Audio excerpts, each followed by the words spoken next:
ജീവിതത്തിൽ ഏറ്റവും വലിയ റോൾ മോഡൽ അല്ലെങ്കിൽ ജീവിതം ഇങ്ങനെ ചെയ്യാമെന്ന് പഠിപ്പിച്ച വ്യക്തികളാരെങ്കിലും ഉണ്ടോ?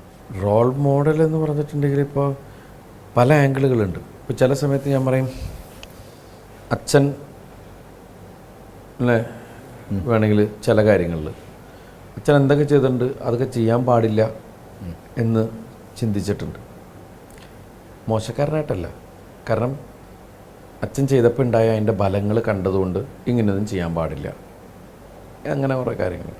പക്ഷേ എന്നെ ഏറ്റവും കൂടുതൽ സ്വാധീനിച്ചത് പല അർത്ഥത്തിലും ജീവിതത്തെ വളരെ സരസമായി കാണുക എന്ന് പറഞ്ഞ് പഠിപ്പിച്ച് തന്നത്, അല്ലെങ്കിൽ നമ്മളതിന് പഠിച്ചത് ഞാൻ ഇന്നസെൻ്റ് ഏട്ടനിൽ നിന്നാണ്. ഇന്നസെൻ്റ് ഏട്ടൻ ഞാൻ കണ്ടതിൽ എന്നെ ഒരുപാട് ഇൻഫ്ലുവൻസ് ചെയ്തിരിക്കുന്ന ഒരാൾ തന്നെയാണ്. കാരണം ഞാൻ ഇന്നസെൻ്റ് ഏട്ടനെ അനുകരിച്ചാണ് കലാരംഗത്ത് പേര് കിട്ടിയതും പല സിനിമകളിൽ അദ്ദേഹത്തിൻ്റെ മകനായിട്ട് അഭിനയിക്കാൻ അവസരം കിട്ടി. പിന്നെ പാപ്പി അപ്പച്ച എന്ന് പറഞ്ഞ സിനിമയ്ക്ക് ശേഷം ഞാൻ അപ്പച്ച എന്നാണ് വിളിക്കാറ്. കാരണം അത്രയും അച്ഛൻ്റെ സ്ഥാനത്ത് നിന്നിട്ട് വെച്ചാൽ അത്രയും അറ്റാച്ച്ഡ് ആയിട്ടുള്ളൊരു ആൾ. ഞാൻ ഏറ്റവും വളരെ ഷോക്കായിപ്പോയത് ഒരു ദിവസം എന്നെ വിളിച്ചിട്ട് എനിക്ക് ക്യാൻസറാടാ എന്ന് പറഞ്ഞ സമയത്ത് എൻ്റെ ഒരു ദിവസം മുഴുവൻ ഞാൻ കുഴപ്പത്തിലായിപ്പോയി. കാരണം വളരെ തമാശ കൂടി പറഞ്ഞ് എനിക്ക് ആദ്യം വിശ്വസിക്കാൻ പറ്റിയില്ല. എന്നിട്ട് ഞാൻ വളരെ ഷോക്കായി പോവുകയും അത് കഴിഞ്ഞത് എനിക്ക് ഉൾക്കൊള്ളാൻ പറ്റുന്നില്ല. പക്ഷേ അസുഖത്തെ വളരെ സരസമായിട്ട് പുള്ളി അതിനെതിരെ കോമഡി കൊണ്ട് ഫൈറ്റ് ചെയ്യാന്ന് പറയില്ലേ. ഇന്ന് ഞാൻ കഴിഞ്ഞ ദിവസം ഞാൻ ഇന്നസെൻ്റ് പറഞ്ഞു, ജീവിതത്തിൽ എന്തൊക്കെ പ്രോബ്ലംസ് സംഭവിച്ചാലും നമുക്ക് അതിനെയൊക്കെ ഫേസ് ചെയ്യാനുള്ളൊരു കപ്പാസിറ്റി ഉണ്ടാക്കി തന്നതിന് വലിയൊരു ഉദാഹരണം, അല്ലെങ്കിൽ നമുക്കൊരു വഴികാട്ടി. കാരണം ജീവിതം എന്ന് പറഞ്ഞാൽ ഒന്നുമില്ല, വേറെ ഔദാര്യം, അടുത്ത നിമിഷത്തെക്കുറിച്ച് നമുക്കറിയില്ല. ആ ജീവിതത്തിന് വേണ്ടി നമ്മൾ ഫൈറ്റ് ചെയ്തുകൊണ്ടിരിക്കണം. അപ്പോൾ അതിലൊന്നും വലിയ കാര്യമൊന്നുമില്ല. നമ്മൾ ഇരിക്കുന്ന ഓരോ നിമിഷം ചിരിയും കളിയും ബഹളമായിട്ട് പോകുക എന്നല്ലാതെ. ഇന്നസെൻ്റ് ഏട്ടന് ശരിക്ക് ഞാൻ പറയാം, ഇന്നസെൻ്റ് ഏട്ടൻ ആ മറ്റേ മീശയൊക്കെ വെച്ച് അച്ഛൻ്റെ ടൈപ്പ് മീശ വെച്ചിരുന്നുണ്ടെങ്കിൽ കറക്റ്റ് എനിക്ക് ഭയങ്കരമായിട്ട് ഫീൽ ചെയ്തിട്ടുണ്ട് അച്ഛന്, അല്ലേ? അവിടെ പിന്നെ ആ സംസാരമൊക്കെ എൻ്റെ അച്ഛനായിട്ടും ഭയങ്കര അറ്റാച്ച്. കാരണം അച്ഛൻ കാണിക്കുന്ന കുസൃതികളൊക്കെ ഇന്നസെൻ്റ് ഏട്ടന് നന്നായിട്ട് അറിയാം. അച്ഛനായിട്ടും നല്ല ഇടയ്ക്കിടയ്ക്ക് സംസാരിക്കും, നല്ല അടുപ്പമുണ്ടായിരുന്ന ആളാണ്. ഓരോ ദിവസവും ഞാൻ ഇന്നസെൻ്റ് ഏട്ടനെ വിളിക്കണം എന്താണെന്ന് വെച്ചിട്ടുണ്ടെങ്കിൽ എന്ന് സംസാരിക്കുമ്പോൾ ഒരു പാഠം നമുക്ക് അതിൽ നിന്ന് കിട്ടും, ഒരു മെസ്സേജ് ഉണ്ടാവും.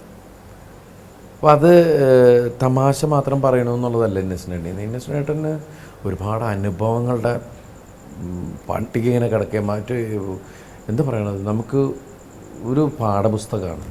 ദിലീപ് സിനിമയിൽ വരുന്നതിന് മുമ്പ് ഉണ്ടായിരുന്ന, അതായത് നായകനൊക്കെ ആയിട്ട് അഭിനയിച്ച് വരുന്നതിന് മുമ്പ് സിനിമ കണ്ട് നടന്നൊരു പ്രായമുണ്ടല്ലോ, അന്ന് അത്ഭുതപ്പെടുത്തിയ സിനിമ ഏതാണ്? സിനിമ കണ്ട് നടന്നൊരു പ്രായം ഉണ്ടല്ലോ എന്ന് പറഞ്ഞാൽ എനിക്ക് ഒരുപാട് പ്രായമായ ഇതിൽ നിന്ന് നീ വരുത്തി തീർക്കാൻ ശ്രമിക്കരുത്. ഞാനൊരു ഇൻ്റർവ്യൂവിൻ്റെ ഒരു മര്യാദ കാണിച്ചു എന്ന് പറഞ്ഞാൽ ഉടനെ തലേ കയറാൻ നിൽക്കരുത്. അങ്ങനെയല്ല, എൻ്റെ ഉള്ളിൽ ഈ ചോദ്യശരങ്ങൾ എയ്യുന്ന ചോദ്യശരങ്ങളുമായി നിൽക്കുന്ന ഒരു കാട്ടാളൻ എപ്പോഴും. കാട്ടാളൻ അതൊക്കെ, അത് ലുക്കിൽ ഓക്കെ, അത് നമുക്ക് മനസ്സിലാവും. നീ സ്വയം പറയൊന്നും വേണ്ട. അങ്ങനെയല്ല, അതിൻ്റെ ഒരു ഉശിരും വീറും ഒക്കെ എൻ്റെ മനസ്സിൽ. പണ്ട് എൻ്റെ അടുത്ത് പറയണ അവിടെ ഉമ്മച്ചി നിൻ്റെ ഉമ്മച്ചി പണ്ട് പറയണ നിഷാദ് എന്നൊക്കെ പേരിടാനുള്ള. അപ്പം മാവേലി എന്നല്ല നിങ്ങളുടെ പേര്, വീട്ടുപേര്? മാവേലി. അപ്പം എം.എ. നിഷാദ് അങ്ങനെ വല്ല പേര് നിനക്ക് ഇട്ടത്, നീ നിഷാദെന്നൊക്കെ ഇപ്പോൾ അരുത് കാട്ടാളാന്ന്, അതുകൊണ്ട് മാത്രം നിൻ്റെ പേര് നാദൃഷാന്നാക്കിയെന്നൊക്കെ എൻ്റെ അടുത്ത് ഒന്നാൾ പറഞ്ഞിട്ടുണ്ടായിരുന്നു. അതല്ല ഞാൻ ചോദിച്ചത്, ഇങ്ങനെ ചോദിച്ചു വരുമ്പോൾ എനിക്ക് എന്താണെന്ന് അറിയാൻ പറ്റില്ല, ചോദ്യശരങ്ങളായിരിക്കും. ചോദിച്ചു വരുമ്പോൾ എന്താണെന്നറിയില്ല, അത് അടിയുടെ കുറവാണ്. ഇതിന് ഉത്തരം പറ. ഏത് സിനിമയായിരുന്നു ഏറ്റവും കൂടുതൽ മനസ്സിൽ കണ്ട സിനിമകളിൽ? എനിക്കോ? ഒരുപാട് സിനിമയുണ്ട്. അങ്ങനല്ല, എന്നാലും കിടുങ്ങി പോയിക്കുന്ന സിനിമ ഏതാണ്?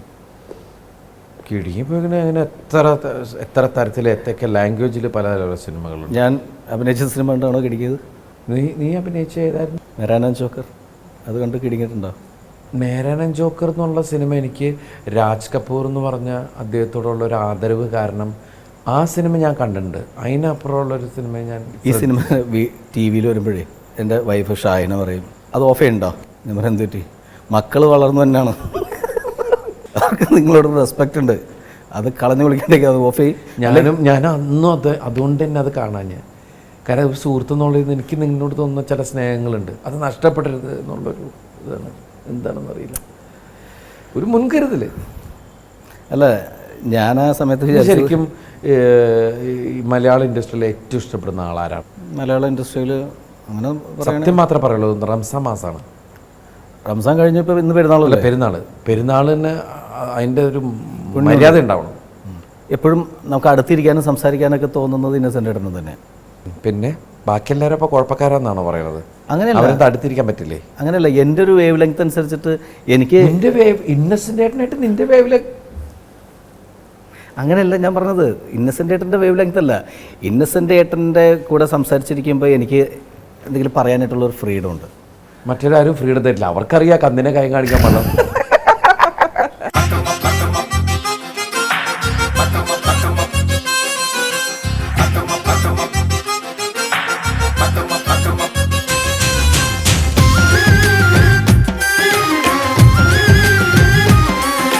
പല ചാനലിലും എൻ്റെ പ്രോഗ്രാം ഞാൻ കണ്ടിട്ടുണ്ട്, റാഗിങ് എന്നൊക്കെ പറഞ്ഞിട്ട് പല പരിപാടി.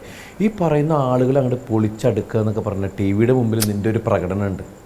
അതൊന്നും ശരിയല്ല. പക്ഷെ അതിൻ്റെ ഫലം നീ പുറത്തനുഭവിക്കണം കണ്ടിട്ടുണ്ട്. ഞാൻ പലപ്പോഴും വെച്ചു ഇതിൻ്റെ എൻ്റെ പ്രോഗ്രാമിന് നല്ല ഫീഡ്ബാക്ക് ഉണ്ട്. അതിൻ്റെ പുറം കണ്ടപ്പോൾ എനിക്ക് മനസ്സിലായി, ഇവർ പരിപാടി കഴിഞ്ഞ് പുറത്തിറങ്ങിയ നല്ല ഫീഡ്ബാക്കാന്ന് എനിക്ക് മനസ്സിലായി. പലരുടെയും മുട്ടിൻ്റെ അളവ് നിൻ്റെ പുറത്താന്ന് ഞാൻ കണ്ടാണ്. അപ്പോൾ കുറച്ച് മര്യാദ കാണിക്കും. ഇന്നത്തെ പിള്ളേരൊന്നും സെലിബ്രിറ്റി ജഡ്ജസ് എന്നൊക്കെ പറഞ്ഞ് പോയിരുന്നിട്ട് ഇന്നത്തെ പിള്ളേരൊന്നും ജഡ്ജ് ചെയ്യാനുള്ള കപ്പാസിറ്റി നമുക്കില്ല കേട്ടോ. അത് ആദ്യം മനസ്സിലാക്കിക്കോ. നമ്മൾ പണ്ട് തുടങ്ങിയതുകൊണ്ട് പരി വാങ്ങിച്ച് പോകണം. ഇപ്പോഴത്തെ പിള്ളേർ ഒടുക്കത്തെ ടാലൻ്റാണ്. നീ ഇത് അറിഞ്ഞിട്ടൊക്കെ കളിച്ചാൽ വേട്ടോ. അതല്ല, വേറെ കാര്യം ചോദിക്കട്ടെ. ഇനി ഞാൻ വേറെ കാര്യം, സംഗീത പരിപാടികളിൽ സംഗീതമായിട്ടൊന്നും എന്നെ കാണാൻ പറ്റില്ല. സംഗീത പരിപാടികളിൽ ഇപ്പോൾ ഞാൻ പറഞ്ഞ മ്യൂസിക് റിയാലിറ്റി ഷോയിലൊന്നും ദിലീപ് ഒന്നും ജഡ്ജ് ചെയ്യാറില്ല. ഞാൻ ഒരു പരിപാടിക്കും പോകാറില്ല. ഇപ്പോൾ ഒരു ജഡ്ജ് ചെയ്യേണ്ട സമയം, ഇപ്പോൾ അത് ആ ഒരു റിയാലിറ്റി ഷോയുടെ കാര്യം വന്നപ്പോഴേക്ക് ദിലീപ് സൂപ്പർ സ്റ്റാർ ആയി, അപ്പോൾ ജഡ്ജ്മെൻറ്റിന് പോകേണ്ട കാര്യമില്ല. പക്ഷേ ഞാൻ അങ്ങനെ അതുകൊണ്ടല്ല ഞാൻ ഒരു സ്ഥലത്തെത്തി അല്ലെങ്കിൽ 4 പടം എനിക്കുണ്ടെന്നുള്ളതിൻ്റെ പേരിലല്ല ഞാൻ പോകാത്ത. എടോ, അവരെ ജഡ്ജ് ചെയ്യാനുള്ള കപ്പാസിറ്റി എനിക്കില്ലെന്ന് എനിക്ക് നല്ല ബോധ്യമുണ്ട്. എന്നാ പിന്നെ ചേട്ടനൊരു കാര്യം ചെയ്യും, ചേട്ടനോട് ഒന്ന് 4 പ്രാവശ്യം ഞാൻ തലകുത്തി പറഞ്ഞ മാതിരി ഒന്ന് ചെയ്തിട്ട് ആ താത്യത്തെ ആ മറ്റേ എന്നൊക്കെ പറഞ്ഞു കഴിഞ്ഞാൽ ഞാൻ കൂട്ടുകാരാ അല്ല. അപ്പോൾ ഞാനൊരു കാര്യം ചോദിക്കട്ടെ, നിൽക്കുള്ളൂ. മിമിക്രി പരിപാടിക്ക് പാട്ടുകാർ പോയി ജഡ്ജായിട്ടിരിപ്പുണ്ട്. സംഗീതവുമായിട്ട് ബന്ധപ്പെട്ട ആൾക്കാർ മിമിക്രി ജഡ്ജ് ചെയ്യാൻ വേണ്ടി പോയിരുന്നു. നിങ്ങളുടെ ആ പ്രകടനം ശരിയല്ല. അത് ഞാൻ വർഷങ്ങൾക്ക് മുമ്പ് എനിക്ക് മനസ്സിലായതാണത്. പാട്ടുകാർ ജഡ്ജ് ചെയ്യാൻ വന്നിട്ടുണ്ടെന്ന്. കാരണം ഞാൻ മിമിക്രി കാണിച്ചപ്പോൾ എൻ്റെ ഓപ്പോസിറ്റ് ഇരിക്കുന്ന ആൾ ഇതുപോലെ ജഡ്ജ് ചെയ്യാൻ വന്നാണ്. അന്ന് അയാൾ പാട്ടുകാരൻ മാത്രമായിരുന്നു. അല്ല, ആ ശരി, ഞാനന്ന് ജഡ്ജ് ചെയ്ത് നീയാന്ന് പറഞ്ഞില്ല, നീയാണല്ലേ അത്. ഞാൻ പറയട്ടെ, ഞാൻ മഹാരാജ് കോളേജിൽ ഇനി അത് പറയും, ഇനിയിപ്പോൾ ആൾക്കാരത് ഇനിയിപ്പോൾ അങ്ങനെ മഹാരാജ് കോളേജിൽ നിന്നെ ജഡ്ജ് ചെയ്യാൻ വേണ്ടിയിട്ട് വന്ന് ഇരുന്ന് മാർക്ക് ഇടുന്ന സമയത്ത് അന്ന് എനിക്ക് തോന്നുന്നു മത്സരിക്കാനായിട്ട് യൂണിവേഴ്സിറ്റി വിന്നേഴ്സൊക്കെ ഉണ്ടായിരുന്നു അല്ലേ? നമ്മുടെ രമേശ് മത്സരിക്കാനുണ്ടായിരുന്നു. പിന്നെ എന്താണ് അച്യുതൻ 3 വർഷത്തെ യൂണിവേഴ്സിറ്റി വിന്നറായിരുന്നു. അതൊക്കെ മറികടന്നിട്ട് അന്ന് ദിലീപ് എന്ന് പറയുന്ന കലാകാരനിൽ ഇങ്ങനെ വളർന്നു വരുന്ന ഒരു കലാകാരനുണ്ടെന്ന് ഞാൻ മനസ്സിലാക്കിയിട്ടാണല്ലോ ഫസ്റ്റ് പ്രൈസ് താങ്കൾ കിട്ടത്. അപ്പോൾ എൻ്റെ ഒരു ജഡ്ജ്മെൻറ്റിൻ്റെ ഒരു വാല്യൂ അതാദ്യം ദീർഘവീക്ഷണം. പക്ഷെ ഞാനതല്ല പറഞ്ഞത്. അതിപ്പോൾ ഞാൻ പക്ഷെ പ്രൊഫഷണൽ മിമിക്രി ആർട്ടിസ്റ്റാണ് ആ സമയത്ത്. കൊച്ചിൻ ഓസ്കാർ എന്ന് പറയുന്ന മിമിക്രി ട്രൂപ്പിൽ ഞാൻ പ്രൊഫഷണൽ ആർട്ടിസ്റ്റാണ്. ശരി, അതാണ്. പക്ഷേ ഞാൻ പറയണത് അതല്ലാതെ അങ്ങനെ പറയുന്ന ജഡ്ജ്മെൻറ്റിന് ഇപ്പോൾ പാട്ടുകാർ പോയി മിമിക്രിക്ക് ജഡ്ജ് ചെയ്യാനിരിക്കുന്നുണ്ട്. അതിന് താങ്കൾ എന്ത് പറയുന്നു? അതിന് ന്യായീകരിക്കുന്നുണ്ടോ? അതല്ല ജഡ്ജിങ് എന്ന് വെച്ചിട്ടുണ്ടെങ്കിൽ അതൊരു ചങ്കൂറ്റത്തുമ്പോൾ പോയിരിക്കണമെന്ന് ഞാൻ പറഞ്ഞു. പ്രധാനമന്ത്രി അങ്ങനെ നോക്കാം ഇനി. കാരണം അങ്ങോട്ട് വരില്ലല്ലോ, ഹിന്ദി അറിയാൻ പാടില്ലാത്തതുകൊണ്ട്. എങ്ങോട്ട്? ഡൽഹി. അല്ല, ഡൽഹി പോയിട്ട് എന്ത് പറയാ? എന്നിട്ട് സത്യപ്രതിജ്ഞയുണ്ടേ, അതൊക്കെ ഹിന്ദിയിലല്ലേ? ഹിന്ദി അമ്മയുടെ രാഷ്ട്രഭാഷയാണ്. എന്നിട്ട് ബാക്കി അതൊക്കെ ഞാൻ പറഞ്ഞോളാം. എനിക്ക് ഹിന്ദിയൊക്കെ വായിക്കാനൊക്കെ അറിയാം. ഓട്ടോറിക്ഷയിലാണെങ്കിലും കാറിൽ നല്ല ഭയങ്കര വലിയ വില കൂടിയ കാറാണെങ്കിലും അല്ലാത്ത സമയത്ത് ഇങ്ങനെ പോയി അറിയില്ല, അതിങ്ങനെ ഇരുന്നിരുന്നേ. ഇപ്പം ഇതാണ്